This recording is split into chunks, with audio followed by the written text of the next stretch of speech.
I'm so sorry. Hello, everyone. My name is Mr. Team Bring It, host of Hashtag Heals for Life Wrestling Podcast. So tonight, this is a breaking news story. Cody Rhodes and Brandi Rhodes have left AEW. So what we're gonna do is, because I don't have my partners with me, they're have other obligations this evening. So what we're gonna do is we're gonna do a part one and a part two. Part one will be tonight. Part two will be tomorrow night. I will be bringing each and every one of you on if you do want to come on here and you want to give your thoughts about this breaking news story, because a lot of people got a lot to talk about with this story. There's a lot of speculation that's going on with this story. It's remind you, this is an ongoing breaking news story because honestly, we do not know what the Rhodes going to be doing. We don't know if they're going to be going to the WWE. We do not know. This is crazy. I'm not going to even lie to you. Like 2022 have not even really started yet. And this is probably the most the biggest breaking news story of 2022. Remind you, Revolution is coming around, for AEW, and this is huge. I'm not gonna lie to you. I want everyone to like this video. If you like this video, please like this video. Like it. Remember to share the podcast and to comment. For our folks that's on YouTube, thank you so much. Our viewership has really went up in the last coming weeks. So you guys are awesome. Thank you so much for that. So without further ado, let's go ahead and let's talk about this. All right. Be right back.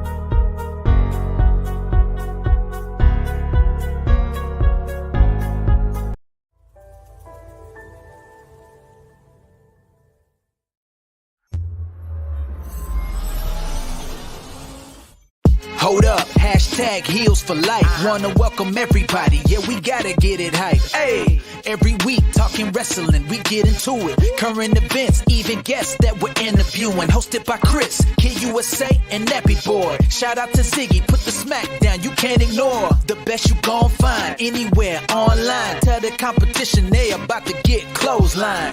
Hold up, hashtag heels for life. Let's go.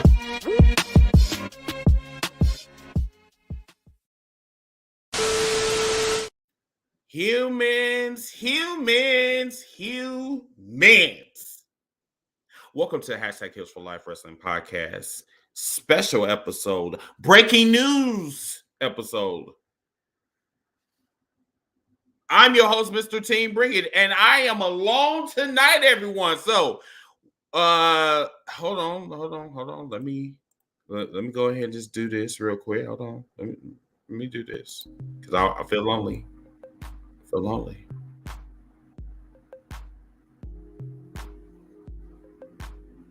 Feeling lonely. Might need a shot. Hold on.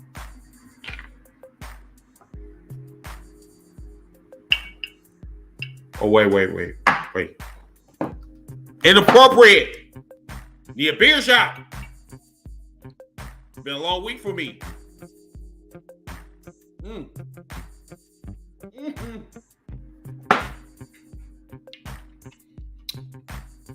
Bitch! All right.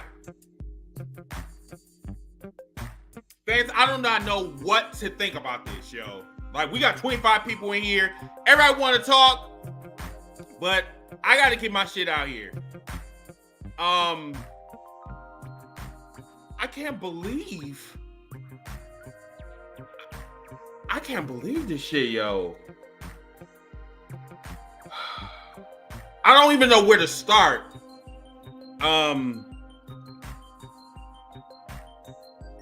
I've been following the company since its very existence, and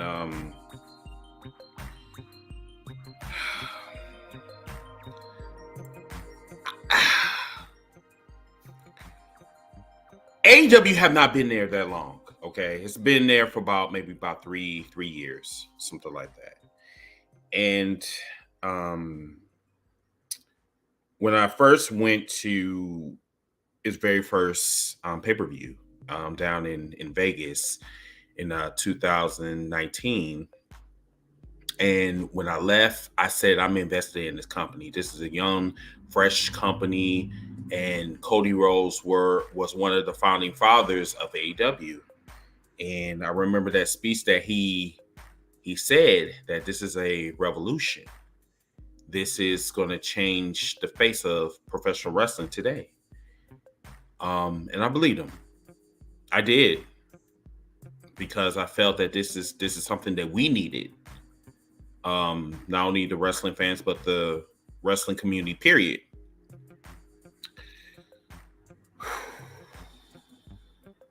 Three years later, yo, on February 15th, 2022, it might not be Valentine's Day. Valentine's Day was yesterday, but hell, my heart was fucking broken. My heart was broken. My heart was really broken because, nigga, you started this company with the Young Bucks, Kenny Omega, and Tony Khan, and Chris Jericho, and you just leave?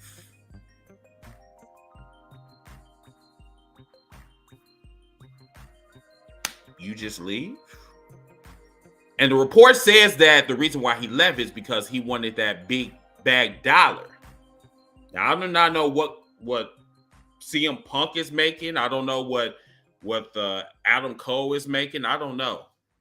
But my nigga, you just leave the fucking company? I mean, my nigga, you said that this was supposed to be a revolution, that this was supposed to be, the starting point of something big and bad and bold, and you're giving us a new fresh product to the WWE. Okay, I'm up for that. I'm cool with that. So what's up with this?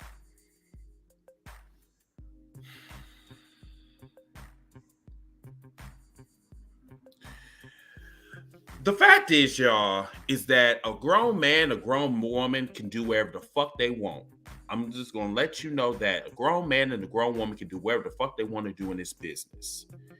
The thing is that when you tell me that you want to build something, that you want to start a revolution, I'm with you. I'm with you. I'm here. I mean, I was fucking invested. You supposed to be the throne breaker, but it seems like you was the back breaker. Like whoever the back broke your fucking back to the point where you just said, I give up. I'm giving up. Fuck this shit. I'm out. That's how I really felt.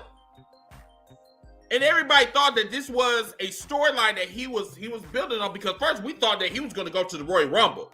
Okay? We thought he was going to go to the Royal Rumble. We thought he was going to go to New Japan. I mean, right now, I don't know what the fuck he's doing. There's a lot of speculation that's going on that he's going to go to the WWE. Now, I'm going to tell you like this. The motherfucker go to the damn WWE, he will be the biggest fucking hypocrite of this generation. I mean, my nigga, like, you just started the fucking company. You were the founding fucking father of this fucking company, and you end up leaving? Like, what sense does this make? That's the part I don't understand. It's not the fact that he's leaving AEW. It's the fact that you were the founding father, and you decided to leave. That's like me building a fucking house from the ground up, and I just say, oh, I'm going to abandon this because I don't like the color of my walls. Like, it does not make sense to me, y'all. Like, I am really trying to figure out, like, why he did this. Why? It doesn't make sense. Now, I'm gonna let you know. There's a lot of WWE haters that's out there right now rejoicing. They've been on my feed. They've been saying, you know, AEW took that big L. I'm going to tell you like this. Not only AEW took an L, but you took an L as well. Because if you claim that you are a wrestling fan like you claim that you are, everyone took an L. This all got nothing to do with WWE versus AEW. It has nothing to do with that. It has everything to do with you being a fucking fan and you want a fucking company to die because of them getting more clout than the WWE. And that you are willing to take anything for a W because you feel some type of way. That shows what type of person you are, that you are bothered. And you've been bothered for the longest time. But you don't want to admit it because you don't want to look bad. Well, I'm here to tell you, I'm not here for your fucking energy. And for the other people that's saying that, I need you to keep that same energy that you had when the former WWE stars came to AEW. Honey, I've had the same energy since 1983 when I was born. My energy does not change. Better get the fuck out of here with that bullshit because, like I said, I'm tired of this negativity. This negativity does not make no fucking sense. You know, Antoine, I'm gonna bring you on here, but the thing is that please don't tell me to calm down. Don't tell me to calm down because number one, I am tired. I've been dealing with this shit, this negativity for the past 3 fucking years. And now we get a big news story that's coming from AEW, probably one of the biggest significant news stories from AEW in a negative aspect. And now everybody and their mama want Cody Rhodes after he been disrespected for the past 3 years. Now they want him to go to the WWE. The first thing that came out of everybody's fucking mouth that hate AEW, he's going to WWE. One for the good guys. Oh my God. Oh yeah. No. Fuck out of here with that bullshit. I just no. It just really bothers me that almost 4 or 5 years ago, we were sitting here and we were talking about how WWE needs an alternative. We get the alternative. We're happy. We're rejoicing. But now, because they got the momentum in the world, AEW got all the momentum in the world, and all of these stars start coming from the WWE and to AEW, now they feel some type of way. And now a big star, hell, an executive left AEW.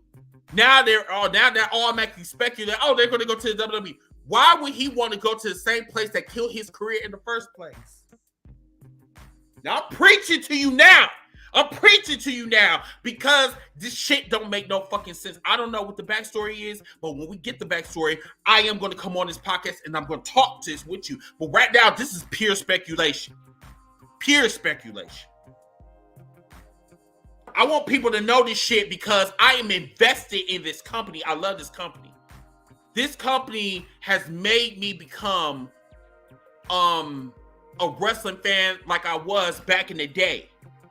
I was rejuvenated because of this company. And this same motherfucker that decided to go in the middle of that fucking ring and say, this is a revolution.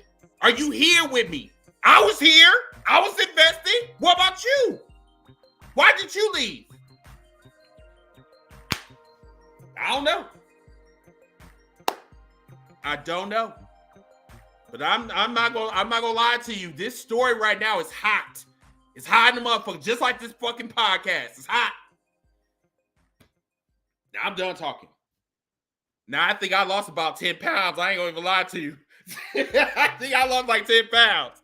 I lost 10 pounds. I feel like JD from New York right now. For real. Shout out to him and his podcast. I really feel like I lost some fucking weight. Got 52. Man, we got y'all. Woo-wee. Shit. So shout out to Aaron. Aaron said that I haven't got to see your stuff until after the Rumble with my podcast partner, Mike Carnahan. Shout out to him and Radio Talk Radio 49. Came on your Royal Rumble show. But you got a new follower. Love your energy, man. Thank you so much, man. I appreciate you. Thank you. Like I said, like I'm gonna tell you like this, man. My energy never will change because I love wrestling. I love wrestling, and it's a part of me. But this whole thing with AEW versus WWE fans is pathetic because this is the same thing that we all love, that we're supposed to cherish. We're supposed to care for the men and women in that very ring, but because we feel some type of way about the WWE. I mean, I get it. WWE have longevity. They are the big dogs in this industry. I get it. But at the end of the day, when I sit there and I tell you that the motherfuckers are trash and they know they trash for the shit that they've been doing for the past 3 fucking years, how the fuck can you sit here and get mad at me for voicing something that is fucking real? I got the fucking receipts. You got the receipts too. So I'm trying to figure out, why are you mad? We got 27 people watching.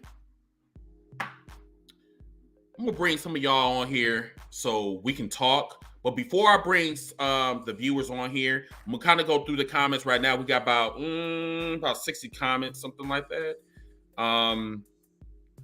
Let's see what Ed said. He said Cody needs to get back to fixing that throne that he broke after all. You ain't shit for that. Juan said, yep, because his ass got greedy. And I'm sure he meant all that I'm hearing. It's all about money in his situation. Also, that Cody and Tony has some sort of disagreement. I don't know. I agree with you. Shout out to my cousin that's petty as fuck. He just enjoying this shit right now. He talking about this is a cup of tea. They said that JD's podcast was great, bro. My cousin being petty again. Joe said that this is money. And I think, you know what, y'all? I think at the end of the day that he's no better than Booker T. And I can't stand Booker T. I mean, shit. Like, I come on this podcast and I say it like freely. I can't stand Booker T, and I can't stand half of these motherfuckers out here that claim that they love wrestling and shit. But then when they are disrespected on the fucking daily basis, on the fucking yearly basis, these motherfuckers are like, oh, you supposed to respect me. You supposed to give me my flowers. Listen, let me tell you something. Your flowers is just as dead as this rose right here.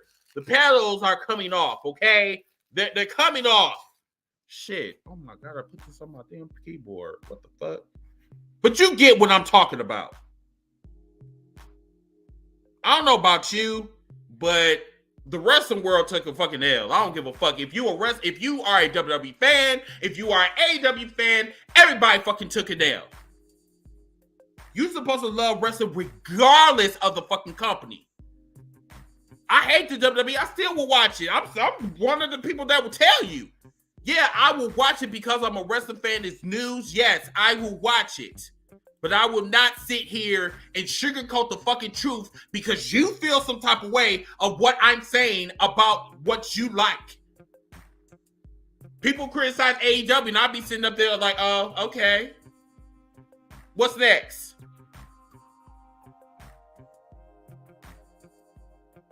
Let's go on and look at some of these comments. Ty from YouTube. Cody and Brandi are opportunistic people who think for themselves. After what we saw today, you might be right. All right. Yeah, what's they tell me to calm down my blood pressure? I get it. Trey said, Chris, right now, we are just speculating. We do not know what's going to happen. Yes, you're right. We do not know what's going to happen. Like Juan said, we got 30 people in here, man. This shit's going, it's fire tonight, y'all. Let's see. Juan said it's like you leaving hashtag for life. That's what I'm talking about. That's what I'm talking about. It's like me leaving my podcast and giving it to the rest, giving it to Ziggy, giving it to James, giving it to Kid. Like, I'm like, man, fuck this fucking podcast. I'm getting the fuck out of here, not the founder. The fuck? That's like how I kind of took it today. I'm like, man, fuck this shit. Fuck you going to, you leaving, AEW. It's just a simple fact. And I'm like, dude, wasn't you like one of the founders? Like, why did you leave? Until we get more information, this is the fucking energy that I'm going to have. I really sound like JD right now. I am not going to lie. For real. Rob Williams, he said, what happened on Wednesday? You're going to have to kind of elaborate on that one. Juan, he said, I'm sure the facts and true story will come out. Oh, yes, most definitely. Ain't nobody is going to take their foot off their neck on this one because I want to know the tea. For real. I want to know. Reese, he said, this is like Vince leaving the WWE in 96 and going to WCW on the Vince off. After leaving WCW in 99 and going to the WWE. I know, look, listen. I know this shit ain't funny, but it's... I'm sorry, but I know this shit is pathetic. But it's I got fucking tears in my eyes because, like, I'm just not believing this story. A lot of people who came to me with this, like, they was asking me, like, Chris, is this a storyline? Or, bro, look, listen. I'm like everybody else. I am like, I don't know. I just don't know what's going on right now. Like, it's just like the only thing we can do right now, everybody, is just speculate. We don't know if he's going to the WWE. We don't know if he's going to New Japan. We don't know. So, yeah. You're going to say, is this Marvin Gaye? Hell no, this ain't no damn Marvin Gaye. This is something to calm down my blood pressure. You know what? I'm fat as fuck. Shit, goddamn it.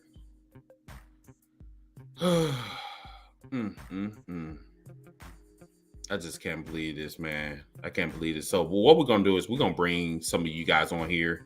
Why the fuck my voice is getting deeper? Excuse me. Yes. So let's bring some of you guys on here. I know y'all got a lot to talk about. The podcast is hot tonight, everybody. There's a lot of people that's on here tonight on Facebook, YouTube, Twitch. Thank you for supporting the podcast. I really do appreciate it. Really do. But yeah, let's get some of you guys on here. And let's talk to shit, yo. Like, honestly, I've said enough for the past, like, what we're going, 26 minutes? I said enough. I lost enough weight, so I'm good for the day. So now we just want to bring some of y'all on here so y'all can talk. Because I want to know. I want to know. I want y'all to preach to me how y'all feel out there. So we're gonna wait. Yeah, that didn't take long. Got 3 people, got 2 people already on here. And remind you, if you are having issues with your audio, and you know you have issues with your audio, break away, come back. Okay? I want the audience, I want the world to hear what you guys got to say. All right? So, excuse me. So let's bring on Ty real quick. Excuse me, Ty, what's going on? Hello, Chris. How you doing? I am fine, honey. How you doing? I'm doing great. But I got a lot of things to say. Oh, I know, girl. I know you do. I know you do. I'm thinking about you. A Cody Rhodes fan. Don't take it personally because I got a whole lot of things to say. Okay. Listen, I was thinking about you when I brought you on. I was like, listen, Ty. I know she got a lot to say. So yes, and then we're gonna bring on Antoine. He's in the holding room. Okay, go ahead. Spill it to me. What's going on? So, let me do a little Cody history here. Okay. Cody left WWE because WWE treat him with no respect because the Stardust character, right? Mm-hmm. So he decided to do some indies and then went to Impact. Mm-hmm. Impact was treating him nicely. Mm-hmm. What Cody did, left it behind, went to RH. Check that out. Then Cody heard lots to think about Kenny Omega in New Japan. So Cody was like, who is this Kenny Omega and the Young Bucks? Maybe I could get someone who's connected to the Young Bucks and Cody. He connected to Kevin Owens because Kevin Owens know the Young Bucks because they got history. So Kevin Owens introduced to the Young Bucks. Right. So that's when they doing an angle with the Bullet Club and things like that. So when Cody see a meal ticket with the Young Bucks and Kenny Omega with the whole Bullet Club thing, right, the Elite thing, I noticed his attitude was changing. The get-go when he and Tony Khan and the Young Bucks and who else? Anyway, what I'm trying to say is that Cody used people when it's beneficial for him. Ooh.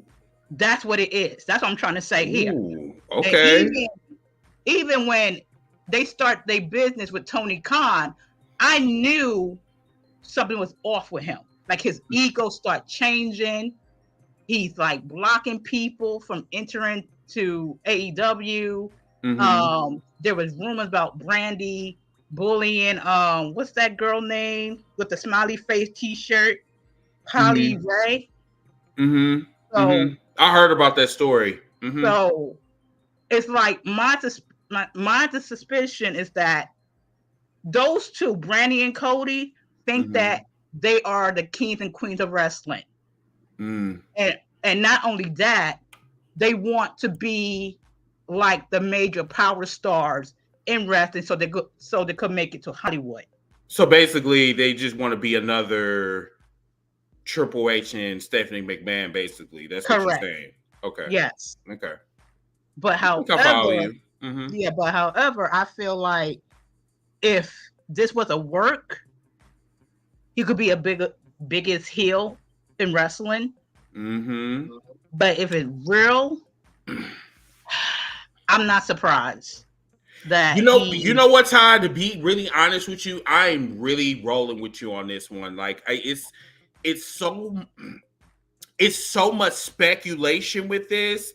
We don't know if it's a shoot, we don't know if it's real, we don't know. But either way, it took away from the story with Stone Cold, because apparently Stone Cold is coming out of retirement. Apparently. But like I said, this is only speculation. They took, I mean, like we were talking about that, and the next thing I know, I hear Cody Rhodes is leaving AEW. Like, what the fuck is going on? So now it like we have to sit back and watch. We have to sit back and watch and see what's going to happen. But right now, all eyes is on AEW right now. And if this is work or shoot, I mean, mission accomplished. Everything is like being looked at AEW right now, but it's both negative and positive. Yeah, really, really look at it. So, but no, I definitely feel you on that. Now, a lot of people like Antoine, he's saying that, or excuse me, not Antoine, but Antonio, he's saying that this is a work. It's a mighty good work if it's a work. Yeah, listen, if this is work, this is some damn good work. But I just don't think that this is work. I just don't think it is. But stand by real quick. I'm gonna bring in Rocket Reese, and then I'm gonna bring in Antoine. Just stand by, okay? Okay. Okay, all right. Antoine, Rocket Reese, what's going on? What's going on, brother? Hey, what's up, fellas? Okay, so I'm gonna shut the fuck up. Y'all tell me what's going on. Just let it loose. Oh, who want to go first? You want to go first or me? You can go first. All right. Yo, I appreciate that young lady first. She explained a lot of it, but she missed an important part between Impact and ROH, which was All In. She forgot that All In part. That he used ROH money to fund All In. A lot of people forgot about that part. With the hopes of signing with Ring of Honor, and he never signed with Ring of Honor.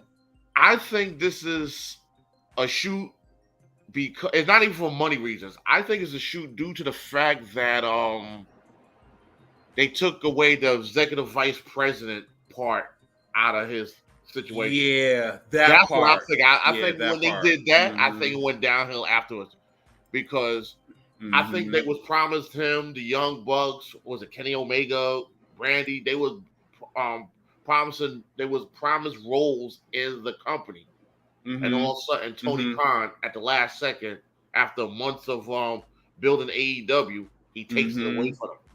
You know what I'm saying? To him, to out like I said, to him, it might not be a money thing. It's a control thing. Like, yo, you promised me this control, and now you take it from me. You know what I'm saying? I don't think he's going back to WWE because if he do that, he's gonna look like a damn fool. Oh, very much so. Matter of fact, Ty was just saying that not too long ago. He's gonna look like a fool. My problem is, what about the TV shows that is still linked with Turner with TNT? Does he still have those? You know what I'm saying? That's why. That's a question. Because if he still has those TV shows, you know what I'm saying? If he got go big, he still got the Brandi Rhodes to the top. Yeah, if he still has that, because I've heard that they was renewing that for a second season. So you know what? I did not realize that until you said that. So yes, that's. Yeah, so if they still have that, this might be the biggest work in history because I don't think they're gonna let them go to another organization and still keep them TV shows. You know what I'm saying? Because he knows that's a very good point. Yeah, that's a very good point. Reese, they like do with the Forbidden Door thing or whatever, but I doubt that's gonna happen. But maybe this is the Forbidden Door. I don't know. Matter of fact, before we go on, let me because I want to. I know everybody got a lot to say, so I'm gonna just put this out here. So, JC, shout out to him and the Straight Shooting podcast, Straight Shooting from the Script. Excuse me.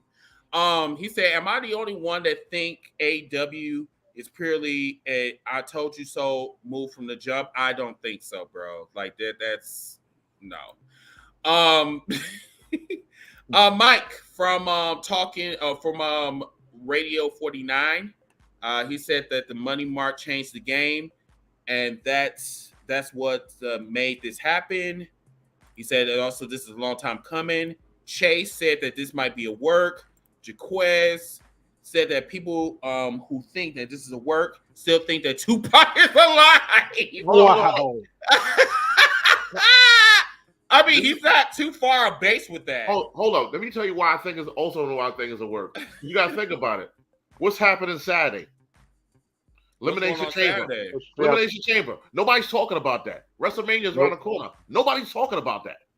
You know what I'm saying? We're talking about this. So they might just do this in the air just to get the flavor away from them. Bro, that's okay. So Impact's got a show Saturday too. Impact got a show. That would be a very Japan got a show Saturday. That would be a very petty move if this is an actual work. Okay. And they're not above petty. I didn't say that. I'm just saying. I didn't say that. My whole thing is this is beyond petty. Like okay. I mean, I'm not disagreeing with what you're saying, but I just think that this is really beyond petty if this is gonna work. Because like it got so many people like talking about this shit. Like we are just saying, like, what the fuck is going on in AEW? You know, but no, I'm not disagreeing. I'm totally agreeing with you. It's just, Reese, go ahead. You know, I didn't think about it till like Antonio brought this up earlier. Y'all remember a couple weeks ago when Cody did that little promo when he's in the ring saying, "Oh, so what do you guys want to talk about?" And he threw that little line talking about, "Oh, I got a contract, but not necessarily the one I wanted." Mm-hmm. Yeah. Mm-hmm. This is typical Rhodesism because Dusty used to be kind of the same way when it came to blurring lines. Now, on the good side of this, that if Cody is working us, then this is a brilliant move on his part because pretty much he's like sort of letting you know, but not letting you know all the details that. But Reese, come on now. Don't you think that if this is a work, yeah. What isn't this like reaching? Like like just really reaching? Another definition of reaching? Yeah. That's where I'm going with the whole. This is where blurring the lines with Cody. This is what he's done. This is what he's always done. But now let's go to the shoot side of that line. Okay. And now he's basically just throwing out the card saying, "Hey, I left one company and made something big. I can leave this one that I started, and then go make somewhere else big." So it's like I said, there's that fine line that you blur between work and shoot, and that's something that Cody's been really good at. Now, which way does he actually do? Like I said, going to a couple of points Anton just talked about with the reality shows. Right. That could be that could be leverage either way. And like some of the other people in the comments have been bringing up. A lot of people in the comments actually believe that this is a shoot. I mean, like a shoot / work. So a lot of people don't believe this, and like I said, that this will take another level to pettiness. Like it is. Go ahead, Antonio. Oh me, yo. I was watching. First of all, shout out to what's his name, Antonio Mickens. I was watching. Yes, matter he wants to come on here right now. So, if he comes on, then I'll be quiet because he says something that was so poignant on his live. I was like, you know what, that actually makes sense. Like, because he said, basically he said that he can't compete for the world championship, right? So maybe now he's a free agent, and now since he can resign, he can fight for the championship as a biggest heel. So maybe he just let his contract lapse, says, I'm no longer with the company. They do some X, Y, and Z and sign him back to the company. And now he's the top heel of AEW. I don't know. So, and he could go against Hangman Page now because technically he left the company and came back. Now, we got some comments on here. Mike, he said that, to be honest, y'all, I think this is a bad decision for him to go back to the E. The guy just had a kid and his priorities may have changed. What y'all think? Who said he's going back to the E? We don't know. Yeah. I mean, and that's what I'm saying. Like, everybody and their mama is speculating that he's automatically going to go back to the E. You telling me that you're going to go back to the same company that you trashed from day one? And that's the thing I was about to say. I'm like, the only thing we know is he's no longer with the company. We don't know he's going to sign with WWE. Right. He might sit down. We don't know. Right. You know what I'm saying? Yeah. So we got 2 more people on here. So I'm gonna let you guys say what you guys say, and then I'm gonna bring the other 2. All right, go ahead, brother. Yeah, because I'm like thinking like this. If I'm Cody, if I'm shooting with this one, all right, first I'm not going back to WWE. That's about as clear as day. Now, where would Cody wind up going? Well, has he ever been in Impact before? No. All right, so there's one place to go. Then another place he would probably go, I'd say he'd probably go to NWA because Lord knows they need some star power over there besides all this. And now Cardona just won the title over the weekend. And ironically enough, Cardona wound up responding to these. If y'all saw it on Twitter, and I think a couple of people put it up in the group earlier today. Now, Mike said that he said that that Impact can afford Cody Rhodes, and NWA couldn't afford him either. And Christian said that Cody has been on Impact Wrestling before. So they also said that literally 3 organizations in the world could afford his price tag. What is his price tag though? That's a good question. And there's going to be my other part of this. If he is shooting, like, what price is he asking for, and who's going to be willing to give it to him? Because yeah, Cody can be a bit of a bridge burner at times too. Because You think? Yeah. I mean, bro, breaker. I mean, come on now. I got the shirt. God damn it. Damn it. But at the same time, that's like we're also going back to the whole Cody being an expert at blurring the lines. Mm-hmm. Yeah, and how Antoine Antonio just brought up, could it just be to secretly get that world title stipulation waived off somehow? Because let's be honest with you, Cody can't handle being out that world title picture. Guys, I'm sorry, because you can't, as much as you try and want to win the TNT title, like as many times as R-Truth won the 24/7 title. Yeah, at some point, Cody, yeah, he has to be the man. You need to get out that damn title picture. So, I mean, Reese, you saying a lot, bro. Like, you saying that this man is no better than Triple H. That's basically what you're saying. Yeah, I would say he's a little more cerebral, pun intended, than Triple H. Okay. And didn't have to sleep with the boss's daughter to do it, too. Tim Cross, he also said this. I think this is right after what you just said, Reese, that, being opportunistic. And, I think Ty said that as well, that who in wrestling isn't, though. And he's right. A lot of wrestlers out here are opportunistic. If they really want like the biggest high dollar, they're going to do everything in their power to get leverage over that company. I mean, Edge have done it. Christian has done it. Randy Orton has done it. I mean, yes. Cena's done it. Flair's done it. Hogan's done it. Everybody has done it. Warrior. Yeah. Savage. Yeah. Pretty much any top star.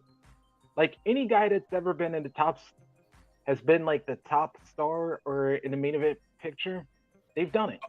Like, I'm telling you, when I told you that this podcast is hot, because right now Mike is talking about coming on the podcast too. So, but guys, hang on real quick. I'm gonna bring the other two. Kenya, what's going on? Antonio, hey, what it do? Welcome to the show, y'all. What's going on, brothers? What's up? Good. Okay, so what I'm gonna do is so like, because I'm expecting a lot of people, so I'm gonna put you two, Rocky Reese and Antoine. I'm gonna put y'all in the back real quick, and then I'm gonna bring y'all back. Okay. Okay. All right. Okay. All right. Get y'all. Okay. All right, Kenya, what's going on? What up? What up? Antoine, what's up? Okay. All right. Talk to me. What's going on? What's on your minds? You go ahead, bro. Dude, you know what I think about this whole Cody Rhodes going to WWE? Man, I'm just gonna be straight up with you. I'm just like everybody else that was on here. I think it's a work. I think the whole thing is a work because, see, right now, I just found out that Alexa Bliss is gonna be the 6th member of the Elimination Chamber match. Mm-hmm. So if Cody Rhodes goes back to WWE, I'm gonna tell you right now, and I think I said this before, they're gonna put him right back into that same little gimmick that he was doing back in like I think it was 2008 or 2012. Stardust. That the whole dashing Cody Rhodes thing is like basically all he's doing is just walking right back into that whole gimmick that he did back in the day. So. But okay, so Keegan, let me just please help me out with this one. And Mike, please come on here because I would love your expertise on this because you are in the business. I want to know. You just built a company and it's very successful. Nigga, you got 3 TV show deals. Okay. You got 3 TV show deals. You got your own TV show. You got your version of WWE Divas. Why in the fuck, if he is trying to do this, why are you going back to the same company that trashed you in the first place? I just really want to know this. Can I go, please? Can I go? I mean, yeah, please, because I want to know, because if I see him in the WWE, I swear to God, I'm gonna come on here and I'm gonna have a roasting session on his ass for an hour. I promise you, I will. I will roast his ass from 2019 to 2022. I will roast his ass. I'm telling you. That would be the dumbest move in wrestling history for you to leave something you build from the ground up. And I listen to everybody that's on here, so if I piggyback off them, they said some good points. One, that's like someone said earlier, man leaving to go to WCW. That's like just for a minute. Dixie Carter. Just for a minute. That's like Dixie Carter working at the TNA, going to Ring of Honor, something like that. It don't make sense. That's the reason why I say the work, because Cody Rhodes, the Young Bucks, Kenny Omega, all know how to use social media to their advantage. Yes, they do. What can really bring a buzz is to put it out there that, oh, I'm not coming back to the company that I started at, that I put my blood, sweat, and tears in, and got us talking about it. Mm-hmm. Like, we don't know what season it is. As wrestling fans, we know this is WrestleMania season. You see January. We all talking about what's the name of it, WrestleMania, what's the highlight. No one talking about that. Hell, no one talking about the show's period. We don't even have 4 matches in WWE right now. So let's take the spotlight off them, the little bit that they got, and bring it all over here. Plus, I think someone said earlier, he needs to be in the title picture. You compare to Triple H always was in the title picture. He had that golden shovel in one match, you remember? Mm-hmm. He always, everybody think he's the guy that was bearing all the talent he's working with. Mm-hmm. That will make him the top heel, the perfect heel to take the belt off of Hangman Adam Page. When he was in Ring of Honor, he was on a contract. He held that company hostage to get the Ring of Honor title, which he did. He's also a former NWA champion. Mm-hmm. So that man needs to be in the title picture, because like we said, him getting the TNT title is like R2 being the 50th time 24/7 champion. It cannot happen. That is so fucked up on so many levels. It is, but he cannot do much with that belt. You the first ever TNT title champion. We can't take that away from you. That belt is helping your main stars, your pillars, bigger stars. Mm-hmm. So what's the next level? Tag team? No, he's trying to be the man. All right, Kenny Omega had a whole year as an AEW champion. He wants that shine. He wants that prestige, because having a game show and a reality show ain't enough. He want to put his name in that list of champions for that company. So, what's the best way to get a buzz is having everybody talk about you on all these platforms. Right. And when the time comes, this is why I say it's a word, because we've seen this before in wrestling, where someone said they got fired, or they're retiring, or they're leaving for this, and then they come back, and all of a sudden they're bigger than ever, and they get a title shot, and they're the champion, and then they roll with that. So he just doing it a new way. Now he's doing it with the social media. That's my take. That's my take of it. Now, like I said, I'm reading everything, and it makes me lean towards that it's real, but I'm still saying to shoot, because you're not leaving your baby. That's like leaving your child at the bus stop. You're not leaving your baby. This is what you was working on. Why would you go back to a place that did you wrong, that didn't have nothing for you? They gave you so many personas. Dashing, he was like a porn star with his mustache. He was Stardust. Then he was the Galactic, whatever that shit was, Galactic Wasteland. None of it worked. They treat you like trash. And let's not forget this too. He is the son of the legendary Dusty Rhodes. And he already surpassed his father, who's been trying his whole career to outdo WWF. And he just did it in 3 years. Facts. That's very true. So why in the hell? I don't care how much money Vince got, because don't tell me all those budget cuts firing was for your ass. Very much so. I don't believe it. I don't feel it. I don't feel in my bones that he's leaving AEW. But I do see a good storyline with this, and a lot of people knock AEW for this, but they are good with storylines. Look at Hangman Page. The 3 years to get that title, that was perfectly done. So we might be in about to get ready for a new storyline, and Cody Rhodes is working us like goddamn like puppets right now, because everybody's talking about Cody Rhodes today. So that's how I feel about it. Okay. All right, Kenya, Antonio, I'm gonna put y'all in the back as well. And then once everybody is done saying what they got to say, we'll bring everybody to the collective. Okay. All right. Thanks, fellas. Shit. Damn. Okay.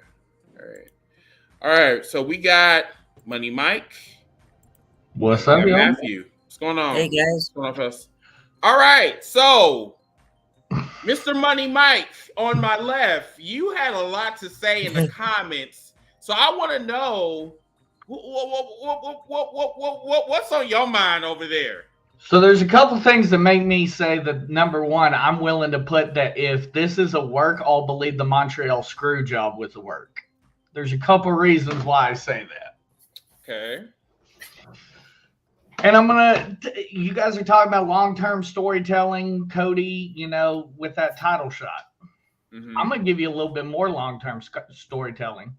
Cody's going to get exactly what he wants. Cody's going to get Triple H at WrestleMania. Wait, what? Cody's going to get Triple H at WrestleMania. Wait. Remember I came on here 5-6 months ago and said that I think that they're working together just based upon the way Hunter and Cody were getting friendly with each other on social media? Nope, they weren't working together. Cody knew what he was doing. Cody knew his contract was coming up. Yeah, obviously. Yeah. Cody is one of the smartest businessmen for what he pulled today that I have ever seen. I'm not 100% that this wasn't in the works. Remember, the contract is expired in December. I'm not 100% that there wasn't a deal on the table when all this Forbidden Door talk about the Rumble started. That Cody wasn't supposed to be that Forbidden Door, the big surprise. Okay, so we got Trucking in Reverse on YouTube. Thank you so much for coming on. He said that Triple H has a heart issue, don't he? I've thought about that. To you. I've thought about that. So, easiest way to get somebody in a ring without putting a lot of risk on them. Tag team match. And I saw the graphic and earlier today, and I can't believe I didn't think about it or see it coming. It's going to be Cody and Brandi versus Triple H and Stephanie. That's kind of a long shot. Yeah, that's a stretch. I don't think so. I don't think so. I think that Cody's been gaming for this. So I've been one of the biggest people that complain about the fact that Cody just constantly went after Triple H in his entrances and everything. That's a good point. It's a really good point. I think he knew what he was doing. I think that he made one of the smartest damn business decisions he could have made. Y'all keep talking about how he's going to go back to Stardust. Look at McIntyre. Did McIntyre go back to 3MB? I mean, he didn't necessarily go back to 3MB. I mean, you got to give them a little bit of credit that they somewhat learned lessons. They learned lessons the very, very, very, very hard way. True. That's very true. I don't think Cody would be terrible. Would be making a terrible business decision. You've also got to think about the business connections. Cody obviously wants to be a brand. Cody doesn't want to just wrestle. He's not Dusty. I mean, but you are a brand, though. I mean, like you is he? I mean, for Christ's sake, like you were the founding father of AEW, like the second company in the world right now, and you got you got 3 shows if you really want to look at counting AEW as a whole. I mean, like, what more do you need? I mean, you decided that you wanted to take yourself out of the title picture because you was an executive. So I mean, like, whose fault is that? That was your fault. You was in the meeting when they decided to do that. So reasonably, and we'll sit here and we'll talk about this as long as you want to. AEW is making money, but how much money is that EVP post actually making him? It depends. Vince has been known to throw stupid money at stupid decisions. Vince was willing to throw stupid money at Adam Cole, and I love fucking Adam Cole. But right. Vince was willing to throw stupid money at Adam Cole, a guy who I almost guarantee you would never main event at WrestleMania, not because I don't think he could, but because I don't think Vince would put him in that spot. But Vince was willing to... Same thing he did with John Morrison. He was willing to break the bank for the Bucks originally, before AEW. Yeah. I would not be surprised that financially, I think the finances played a huge role in this. I think the fact that he has a kid now and he wants to set himself up even better financially. Mm-hmm. I think that Cody is a very intelligent person, and that's why he made this decision. I don't think it's a work. I think it's the greatest business move we've ever seen in professional wrestling. I mean, it's just, but oh God, is it when we think about this? It's like, okay, so if you had this grand master plan, what was the whole point of you making a company with your friends, quote unquote, just to abandon them 3 years later because you want a belt? Somebody said this in the comments earlier. Cody just wanted to do it to say, hey, I can do it. Remember the original tweet? Meltzer was asked, could Ring of Honor sell out a 10,000 seat venue? What was Cody's response? Bet, I'm going to do it. Okay. That was I'm going to show you. What was the next move? Where to go from there? You have to follow up. If Vince isn't knocking on your door at that point, you have to follow up. You can't go back to New Japan. Mm-hmm. Mm-hmm. Why not? So, I mean, but didn't you say in the comments that there are repercussions with this decision?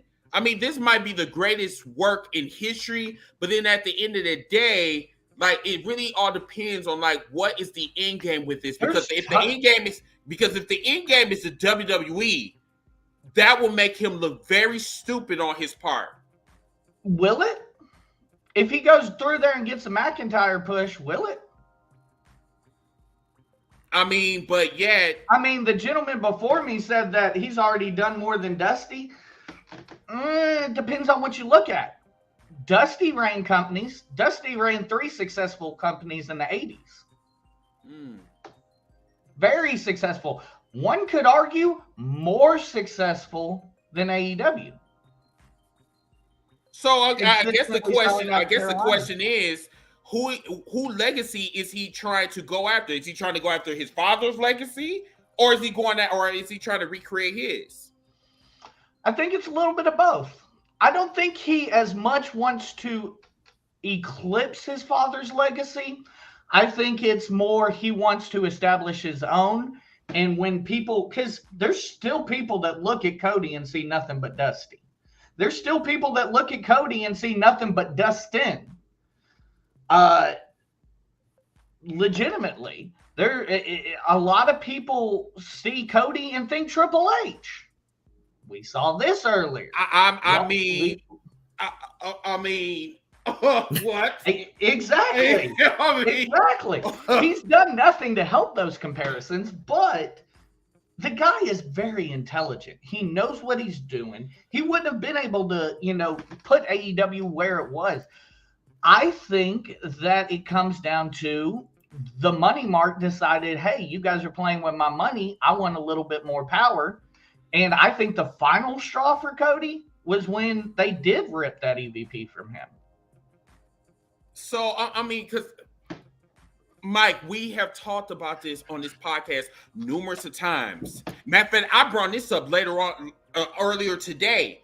When you are going to business with your friends, that's like mixing oil and water. You know what I'm saying? Because someone in that group is going to dislike what's going on. Like they want more power. At the end of the day, it's all about egos. It's all about egos. And that is what I was afraid of from day one. I was like, all of them are executives. And I'll throw this out there. Were they friends? I mean, you never heard about Cody and the Bucks until Cody went to New Japan. The Bucks rode his coattails into AEW, into creating AEW. He had this vision. The Bucks rode the coattails. Now the Bucks are, where they are. Kenny's where he is. Kenny would have probably made the transition anyway.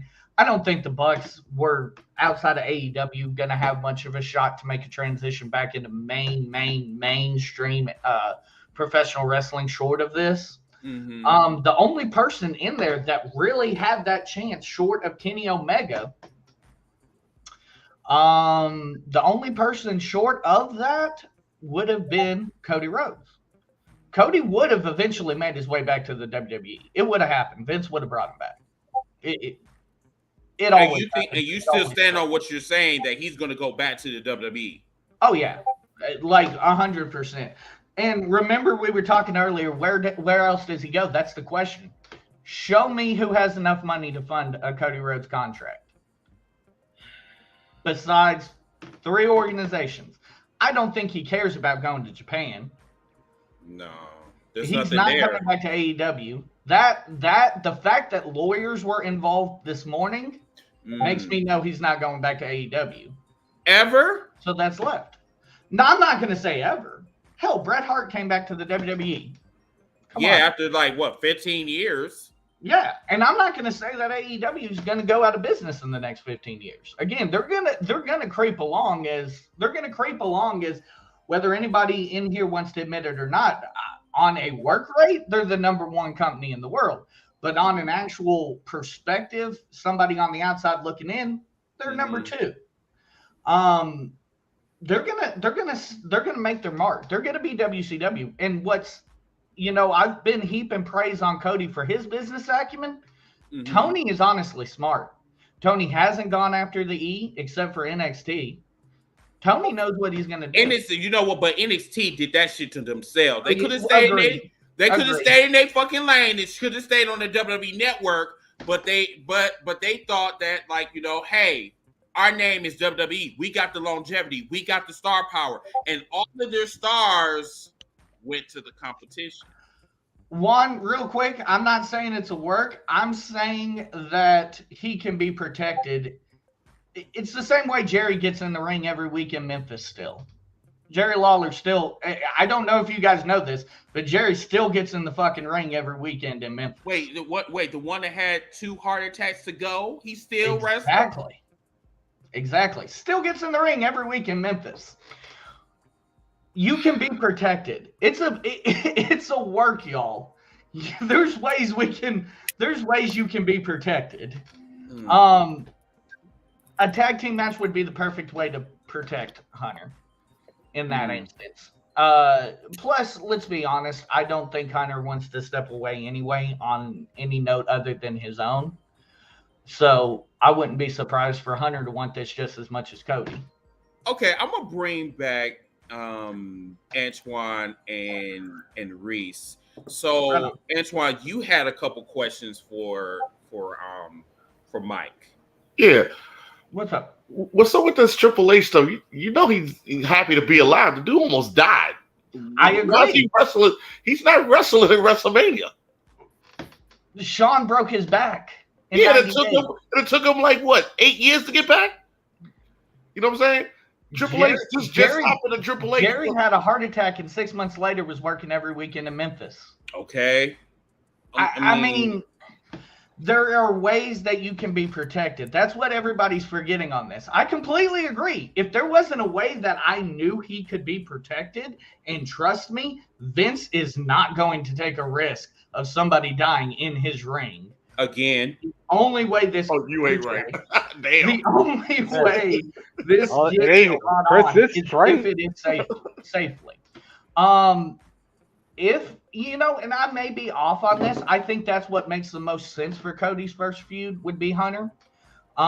If it can't be done safely, I don't know where you go first off, but the fact that he would be back would be so big that you have to do something large on a Triple H scale to make it worth it. I got another question. And trust me, all this talking we're doing will be done, and it will be signed, sealed, and delivered through at least WrestleMania before that man signs the contract. I got a question though. Suppose, let's just say this is real, and he's headed back to WWE. Even though I don't think that, but just say that. Suppose Vince signs him to the bag just to sit his dad down. And it's very possible. That's like the pettiest move ever. He's like, I'll give you all this boatload of money and won't put you on my television show. I won't disagree with you. And I wouldn't put it past Vince. I wouldn't. I absolutely wouldn't. Do I think he will? Vince is still up here enough to know that there's money there to be made with Cody. Cody has proven that there's money there to be made with Cody. Well, wait, you said there's something up here? Like, what's up here? I'm saying he's still here enough that he knows that there's money to be made. Oh, that's the case. I mean, that's what Vince is good for, though. But check it out. If that's the case, Keith Lee would still be there. He's money. I mean, he ain't lying. I mean, I'm just saying. If that's the case, half of AEW wouldn't have a roster because Vince McMahon would have cut them. There's money over there that he let go through his fingers, that he cut. Keith is a unique situation that baffles me. Keith is a lot like, so Keith was one that baffled me. But Bray Wyatt was the time that Vince, Bray Wyatt, Bray Wyatt is just completely 100%. That's what makes me think Vince is starting to lose it. Starting to lose it? He lost it. But with a long time ago. Yeah. Thank you. But with Keith, the situation with Keith, I think that Vince, because he couldn't fit him into a mold, like remember all the gimmicks he tried before he released them? The stupid Bearcat shit, all of that shit. Because Vince couldn't turn Keith into a gimmick, I think that's why Vince didn't see the money. But check this out. You've been watching wrestling. So check this out. Vince McMahon has been washing his hands of everything Triple H has done by changing NXT to all the people that he was pushing, either embarrassing them or letting them go. I'll go a step further. My buddy Toomer said it on this podcast before, and it's 100% true. I believe it now. At the time, I was kind of iffy on it, but Vince McMahon never watched NXT. Oh, he did? Yeah, you're right. Vince McMahon never. He admitted it. Yeah, he admitted it. He said it. Vince McMahon wanted to create people that he would fit his mode of what he wants in a superstar. He's still there. So okay, so just based on what you just said, Mike, if you never watched NXT, then why are you so gung-ho on destroying it and then putting it into your own image? Like, I'm sorry, but like more than anything, based on what you just said, that this was a petty move.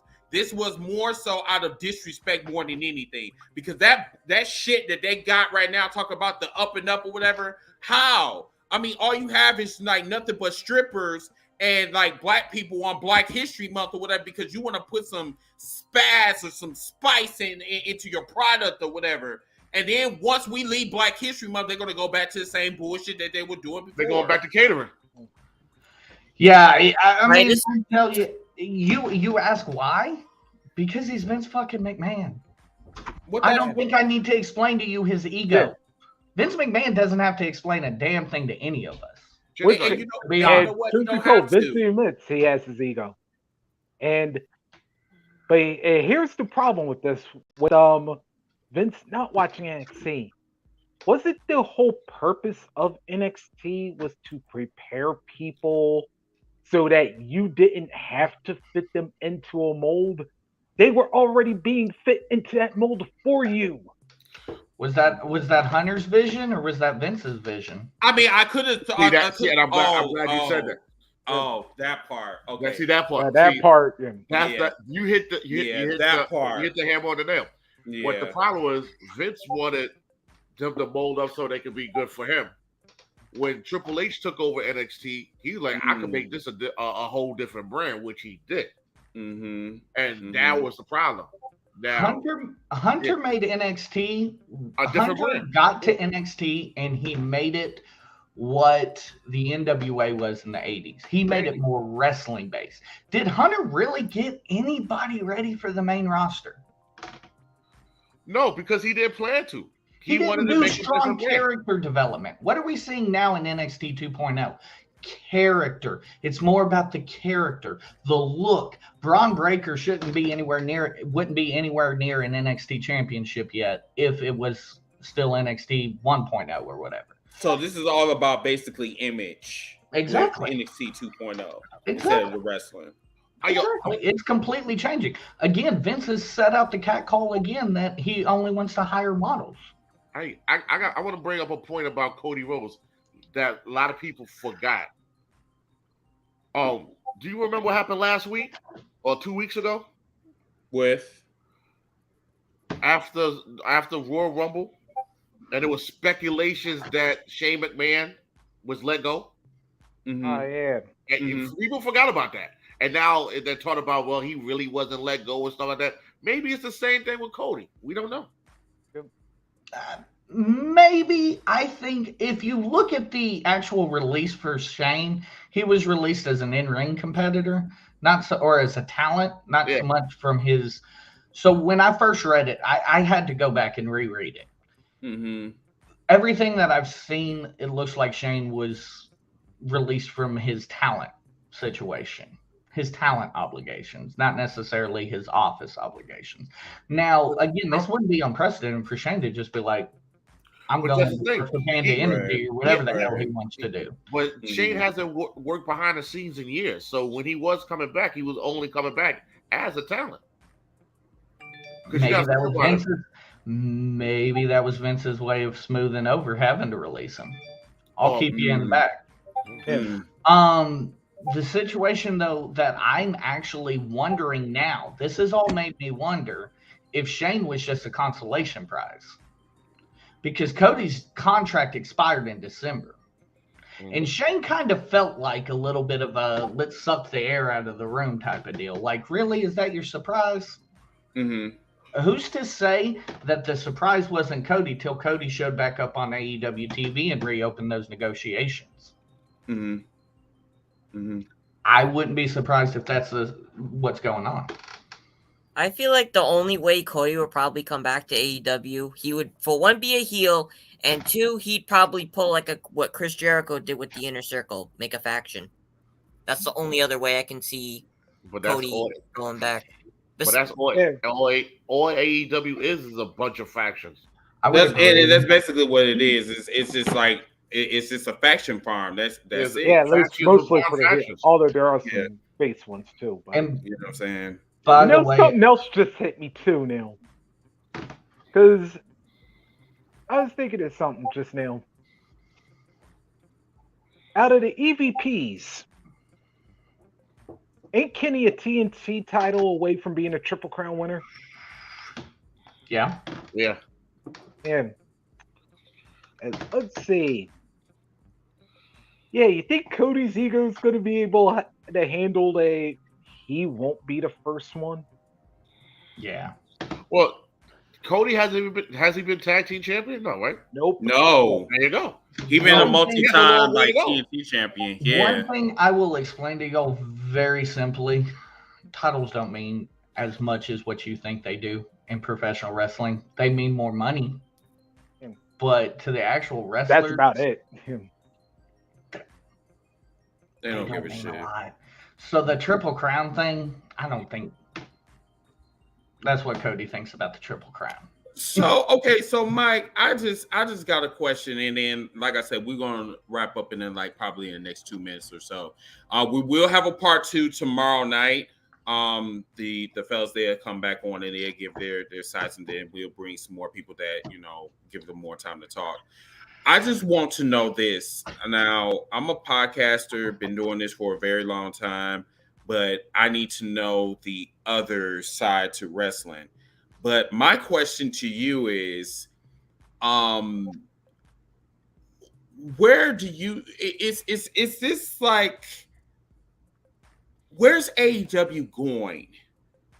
Like, where are they going with this? Because now that Cody left, what's really going on behind closed doors? Is there a power struggle that's going on, or is there like is this like a preview of what's to come? I've said this from the beginning.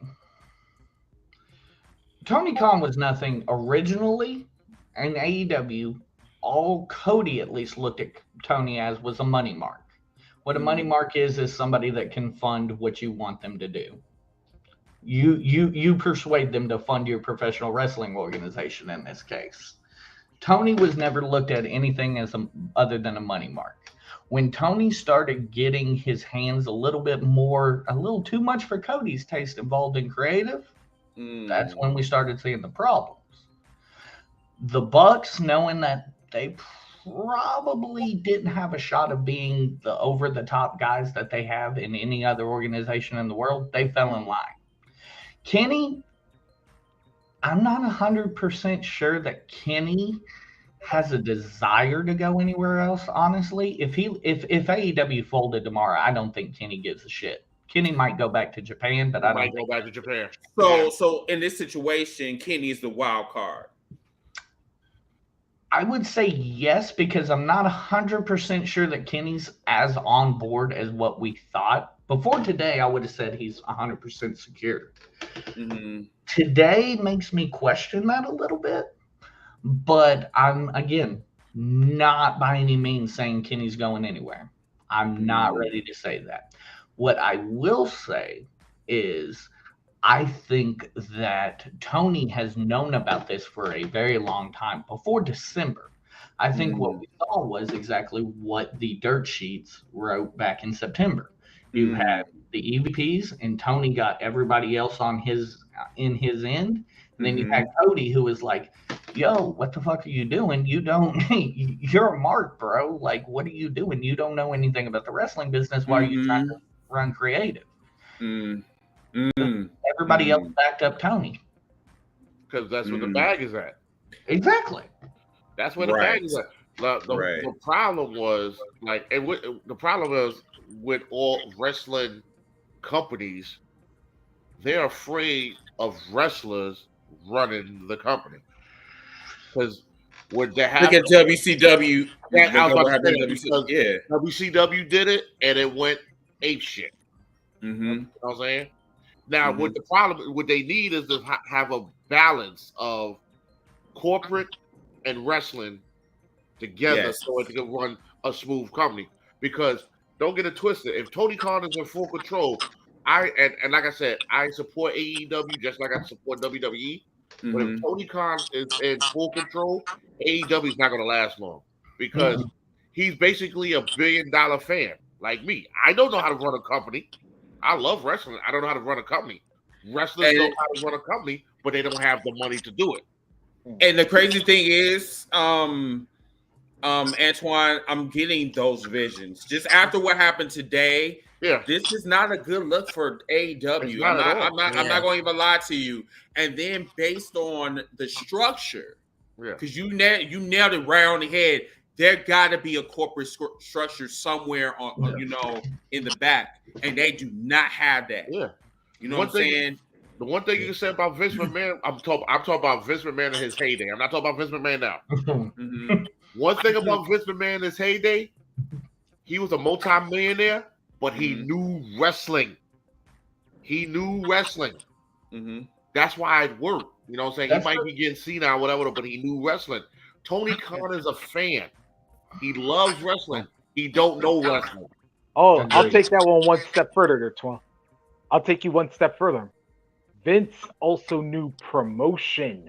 There you go. That he knew, okay, especially when you're dealing with TV. Once TV became a major part of like entertainment, like he knew not only how to structure his company just to perform by itself, but he also had to knew how to have it presentable. Like if he wanted to hit like the syndication market, if he wanted to hit like the nationals, like when they did Saturday Night's Main Event for NBC, or if they wanted to do any of them specials for Fox or whatever. And there's going to be the main difference. And I think like AEW definitely has to strengthen that up if they're going One to look thing, for longer one term thing, success. one thing people aren't looking at. So AEW has a bloated roster right now. Lots of talent. Bloated roster. One thing people don't understand is in a year he has to go back and renegotiate that contract. That for the TV with TNT. He's got to go back and renegotiate that contract. All indications, unless AEW falls flat, they're going to get a little bit more money. What Tony chooses to do with that money is what's going to decide whether he is feasible for the long run or not. Because all of this, WWE releases somebody with a name and they go and scoop them up. Keith Lee, Sting. Okay, I'm not even going to put Keith Lee in that category. Sorry. Sting, Arn Anderson, Big Show, Mark Henry. Those four, worst signings AEW has ever had. They contribute zero to the. Well, we can't say that because at least we see Sting every week. We see Sting every week, but honestly, I'll say it again. I said it last time I was on here. Sting hurts Darby. No, well, like I said, at least we very see much so because like Darby is so fucking stale right now, dude. Yeah. In the long run, I mean, I'm digging this Sting. You know, I guess if you want to call it mentoring. The mentoring. Yes. But the mentoring needs to stop now. Mentoring has been going on for like almost a year and a half now. Now Sting needs to he needs to get on, just do something in the back or something like that. I was about to say, what's Sting going to do? He can't wrestle. He's almost 60. You know what I'm saying? What can he do? I thought he was 60. I thought he was like 65. He might be 60. What he's going to do? He can't wrestle every week. I'm shocked to see Billy Gunn as old as he is doing physical stuff. I'll be honest with you. Huh? You don't see Big Show. You don't see Mark Henry. Okay. No, because they need to stay their asses in the back. Yeah, like Mark Henry don't need to wrestle. Big Show don't need to wrestle because his knees is bad. Yeah. They don't. No. At this point, outside of what he can bring as an agent, what's Arn Anderson's value to AEW? Who? Arn Anderson. He's stuck with Cody. So outside that Glock promo. Cody's no over there though. Huh? But now that if Cody leaves like they say he is, and Arn Anderson is still in AEW, then well, don't forget he's still got his son there too. So. Then that's who we're gonna be with. Yeah. He gonna be with his son. It's because like I said, this realm of uncertainty right now, like. You telling me you dropped everything? You dropped your TV deals, you dropped your factions, you dropped everything, and you telling me that this might not be a work? So here's the thing, though. The TV deals aren't as solid as what you think. From what I understand and from what I've seen so far, apparently those TV cameras haven't been following him and Brandi around for like the past 6 months. Who's to say that show didn't get canceled? I thought wait, what? Nah, they said the reality, the Rhodes to the top. They said it got renewed for a second season. That's what I said. It got picked up for a second season. Oh, really? Yeah, that's why I said. That's why I think it will work. Then where are the cameras again? So go Big Show. That show is still going. Rhodes that to the top. That one is troublesome. But the Rhodes to the top. And again, this is Uncle Dave's reporting, but Uncle Dave is saying that he's talked to a number of AEW talents who say that those cameras aren't following Brandi and Cody anymore. They're actually following, as much as this is going to sicken me to say, Darby. Wait, what Darby got to do with this? I guess that they think he's the next marketable guy to get a reality show. Nah, you know what? Speaking of Darby Allin, did y'all see him at a this independent wrestling show called Deafy? Yeah, Y'all heard of he it? went. Yeah, he went. Yeah. Defy. Yeah, Big apparently he was at their show. I think it was this past weekend, and this 16-year-old guy named Nick Wayne, he just did a match. I guess he lost. I guess he did a match against Christopher Daniels, and then Darby Allin showed up and gave him a contract for AEW. And that's Nick's problem. Excuse me, not Nick. That's Tony's problem. Yeah, wrong country. So after that show concluded, the news broke out. They said this 16-year-old guy named Nick Wayne is signed with AEW. But the thing that they mentioned was that yes, he signed with the company, but he can't do nothing with them until he turns 18. Wasted money. First of all, he gave an underage person a contract. Yes, yeah. It's everywhere. I know what you're talking about. Has to sign that contract. He can't even sign that contract. I'm interested in the details, though. That is a good point. I am interested in the details of the deal. Also, too, I don't know if you guys. Sorry, I don't know if you guys read an article this week that Tony Khan was on, but he did say that he has to relook through everyone's contracts because he was like, I'm not going to be able to sign a lot of these people that he has on the roster right now. And with that whole COVID, that could have been one of the reasons. But here's the other problem with that. He makes comments like that, but then he goes and signs a wrestler who completely bombed, like that AQA person. Yeah. I heard about that. Right after Jay Cargill. Oh my God! Like she got signed. As soon as I heard Booker T, I'm like, oh, Chris is gonna go on a rant about that. Signings have got to stop. I'm telling you, don't get me started on that. Don't. These charity signings have got to stop. I'm not giving that girl any fucking energy that she already had. Like, you know, when she did her debut match, that debut match was horrible. He's got to stop with the charity signings. The kid who wrestled, I want to say Sammy. And after that, Tony comes out, he's like, "Here's a contract. What have you done with him since, Tony?" Nothing at all. They said he won like 1 or 2 matches on Dark, and that was it. Dark don't motherfucking count. That's NXT. That's it. This man's right. That's like elevation is Dark. Elevation is like velocity.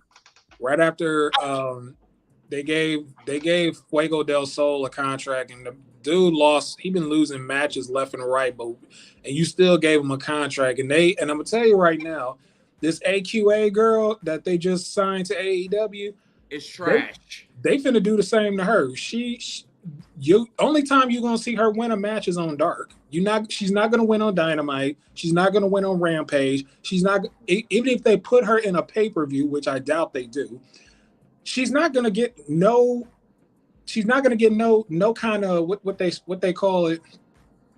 She's not gonna get exactly. They're not gonna do shit with her. It's like they put her on the roster just to try to fill up their women's roster because we already know. I think they put on a roster because they was getting strife about diversity. Here's another one though that I'll say that was in a prominent role. Red Velvet, waste of space on a roster. Exactly. Just like I said, the only time her. Just like I said, the only time she's gonna win a match is on Dark. You put her on Dynamite, you put her on Rampage, they just gonna bury her. Mm-hmm. They're gonna completely bury her. Here's the thing, though, that I want everybody to get from this. Everybody seems to think that this is the funeral should Cody leave for AEW. It is not. This is exactly what I expected to happen. Swole everybody got this idea that AEW was this perfect company because they were the alternative to Vince. Everybody got this idea that they were this perfect company. They could do no wrong. They were giving all these people a chance. And yeah, but in reality, giving all these people a chance isn't the smartest business decision.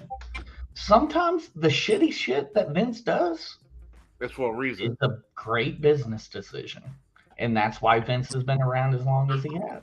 Right, because he knows the wrestling business. Khan don't know the wrestling business. Exactly. He knows how to make money. Neither does the other. What did you say? But it's like basically is like as much as we like to, as much as like Vince can be an asshole sometimes, it's he's the he also knows which men and women actually draw reaction and which ones don't. Hold up. He's a hit or miss with that too, because Bray Wyatt, when he got fired, he was the hottest thing going. Yep. So he was the hottest thing going. I would agree. So let me see if I can put all of this together. And Matt said he got to go. Okay, I'm gonna see if I can put all this together because I think I see where you guys are going with this. Vince McMahon is releasing talent on purpose because he know that Tony will go after them. But what Tony is basically doing is he's hurting his company versus helping them. Mm-hmm. Because what he's doing is he's oversaturating his company with talent that came from the WWE, but he doesn't push them. I'll give you another charity. I know you hate him, Chris. Christian charity. I'm just not worth his money. Think about it.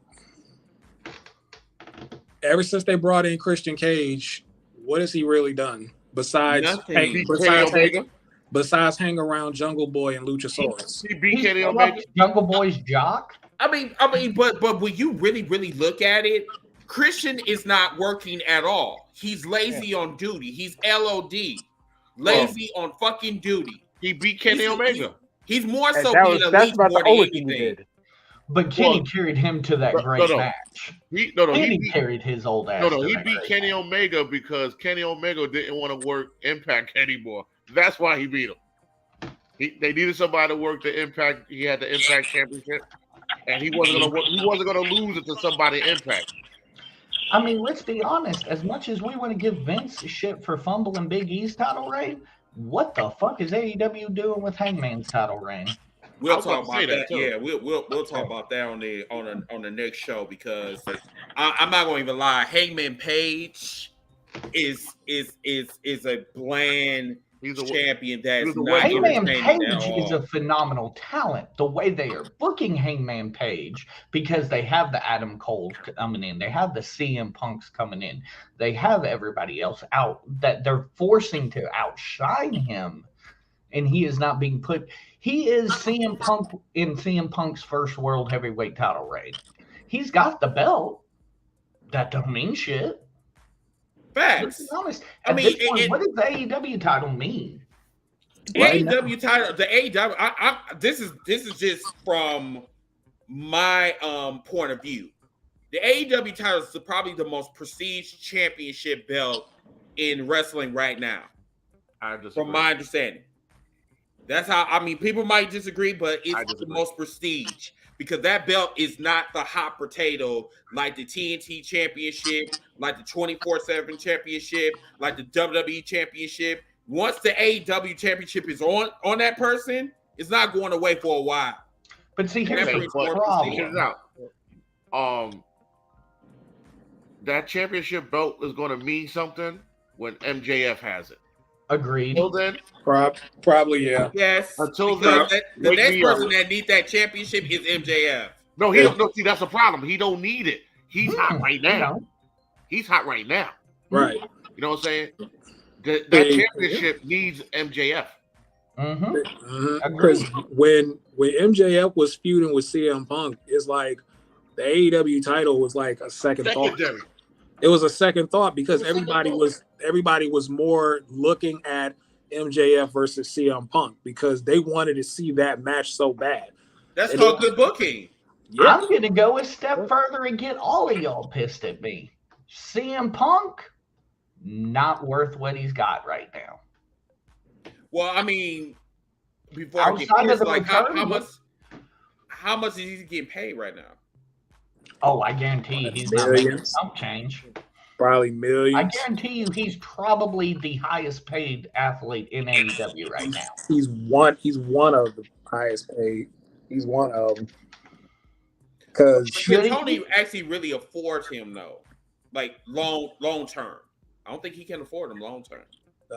it was whatever amount he asked for.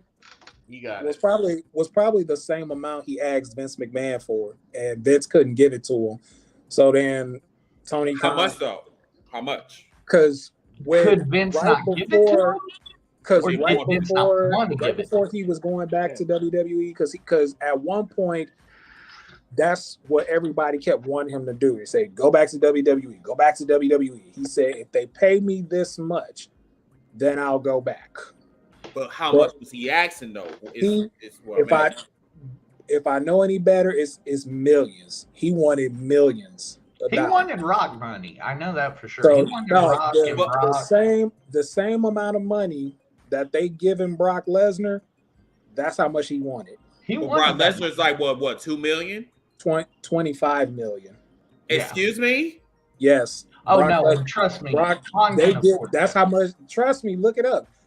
That's how much they paying Brock Lesnar in WWE right now. 25 million motherfucking dollars to do 50 German suplexes? 25 half of that that's how much like his UFC. It's like because look, this is what they did. This is what they did. All Brock Lesnar got to do is show up on Raw or SmackDown, cut a promo. $25 fucking million though? No, you can't. Did you hear? I'm sorry, guy. And then the pay-per-view matches, they paying him like they just stuffing his pocket. They're giving him a percentage of those pay-per-views. What though? Like, I'm sorry, Brock Lesnar is a commodity. I get it, but he's not the Brock Lesnar when he first came out. Brock Lesnar is just a man, it's just a white man in overalls from fucking Canada or whatever. I'm sorry, I'm not paying you no 25 million motherfucking dollars. If you can do that to Brock Lesnar, you can do that to CM Punk. Did you see Brock Lesnar on the Pat McAfee show today? Oh God, that was the greatest guy. Yes, I heard about. Did you hear what he said about the new talent? He was right though. He was right though. He was right. Because if you really want to make it a business, you have to go outside your comfort zone. Yeah. Just like your Rocks, just like your Mick Foley's, your Kurt Angles, your Stone Cold Steve Austin's. I mean, the list goes on and on and on. You can't just say, "Mommy, hand this to me." No, it's not going to work, especially now. Because just like what Mike said, like maybe an hour ago, it's all about image in the WWE. And if you got the same image, just like your next person that's standing next to you, you're not going to get nowhere. Exactly. You're not going to get nowhere. Exactly. So for all the people that are talking about, oh, well, I'm not making this much and they're not putting me on the show, maybe because you're bland. Just like case in point, the Primetime Brothers, or who's Primetime Players? No, not the Primetime Players. The other. Street Profits, yes. Oh.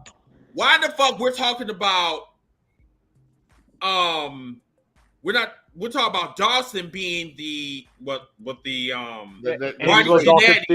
Jannetty and Montez Ford being the Shawn Michaels. Ford is being the Shawn Michaels, and Dawson is just being the Marty Jannetty. Because I'm sorry, there's nothing appealing about that man at all. Montez can't work his way out of a wet paper bag. Montez Ford is a lot like Cass in that he was lucky he got paired with Enzo in Cass's situation, and Montez is lucky he got paired with excuse me, not Montez. Montez is the good one. Yeah. Angelo is lucky he got paired with Montez, like Cass was lucky he got paired with Enzo. Mm-hmm. Yep. Although I do gotta say this still, like, his work and impact, though, I have seen a little bit of it. Yeah, he's improved a lot since then. And I think I remember him talking about this in an interview, is that Yeah, like when he had that little stint when he went into business for himself and he beat up the little person when he was feuding with Daniel Bryan. Beating He up was like, trolls. That's fucked up. yeah, I said I went into business for I was immature at that time. He was. And he admitted it. And he owned it. And it was like it took him a little while, but him.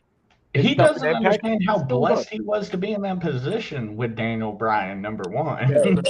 Oh no, he admitted that as well.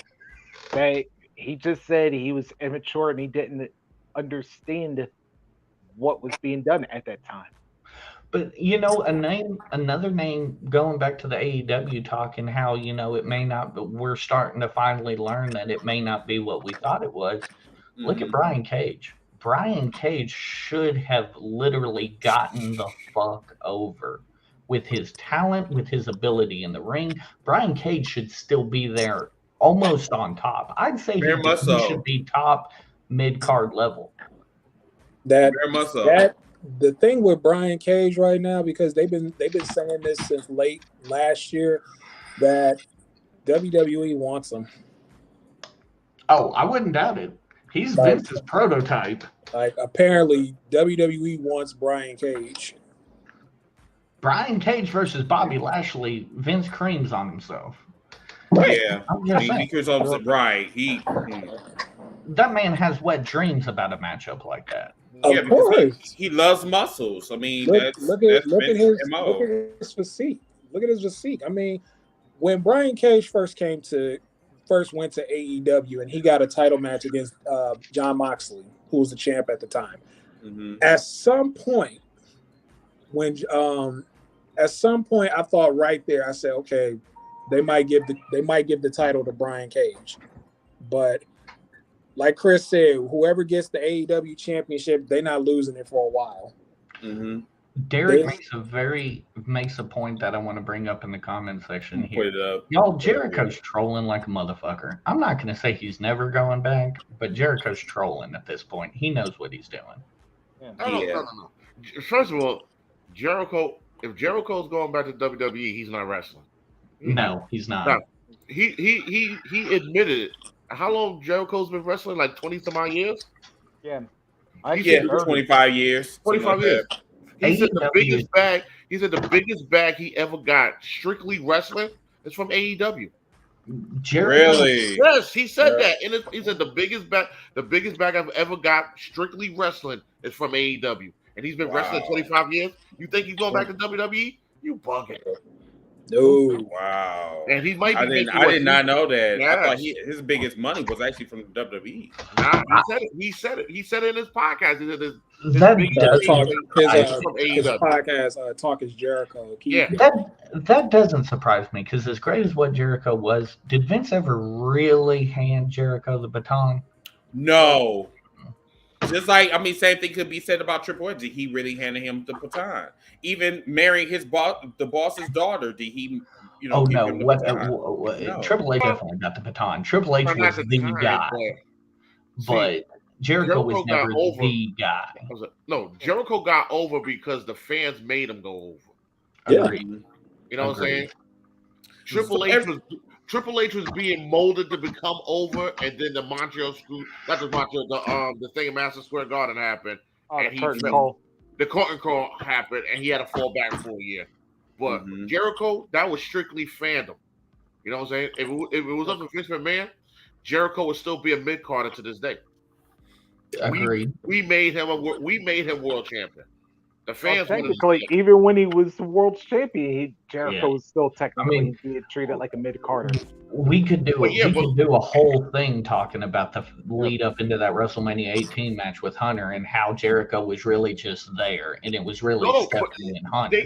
But you know the crazy joint? I think I listened to an interview with Triple H, and he even said it. He said the worst thing they did in WrestleMania 18 is let them go last, because the Rock and Hogan's match was so epic that they took all the steam out the rooms. So by the time they wrestled, there was nobody there. It was like they were there, but they wasn't there. It was like there's a couple times, and luckily Vince has gotten out of this in the past few years. But there's a couple times, Shawn versus Undertaker at WrestleMania 25, Triple H and Randy Orton had to follow that. Yeah, they had to follow that. There's a couple times where Vince was, and I'm so glad he's gotten out of it since then. But like the title must go on last. The title has to go on last. No, fuck right. Yeah, and it definitely backfired. Everyone from YouTube, Twitch, Facebook, you guys were awesome tonight. This is probably our highest viewership in a long time. I think we hit 35 viewers on Facebook tonight. So we will definitely be doing a part 2. We're gonna follow this story. This story is not going away anytime soon. So I just want y'all to know that. But you guys were great. Everyone, Money Mike, Antoine, Antonio, Kenya, Rocket Reese, and Matt and Ty for coming on here. We will be back on tomorrow night after AEW Dynamite. To that time, I'm your host, Mr. Team Bring It, representing #Heels for Life.